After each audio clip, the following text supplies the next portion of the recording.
கை கொண்டாடி அம்மா உனக்கு ஒரு பொண்ணு இருக்கா? பர்ற வாயே, பண்ணு மூக்கு, சந்து பல்லு, ஒரு வீடு வாசல் பேருக்கு தெரியாது, கிச்சன் பக்கமே போக மாட்டா, சிக்கன் மட்டன் துண்ணுவா, கல்யாணம் பண்ணி வச்சா கட்டணம் கை தரத்துட்டு ஓடியாந்துருவா, மேக்கப் இல்லாம வெளியே வர மாட்டா, செல்ஃபி பைத்தியம், போட்டோ எடுக்கிறதுனா ஸ்னாப் சாட்ல தான் எடுப்பா.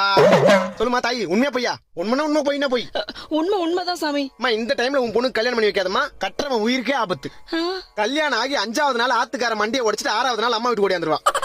என்ன சாமி சொல்றீங்க? இதுக்கு என்ன பரிகாரம்? நக்கன குஞ்சு அந்த மூத்திரத்தை எடு சாமி. அந்த தீர்த்தத்தை எடு. ஓ இந்தாங்க சாமி. அம்மா, என்ன சாமி இது? உப்பு தண்ணி உஸ்புரியோக தீர்த்தம். சாமி ஒண்ணு இல்லம்மா, உன் பொண்ணை காலங்காத்தால வெறும் தரையில மல்லாக்கா படுக்க வச்சு மேல ஆகாயத்தை காட்டி நாக்க நீட்டி சக்கரையோட சேர்த்து இந்த தீர்த்தத்தை கொடுத்தீங்கன்னா கக்கர வாந்தில எல்லாம் வினையும் வந்துரும்.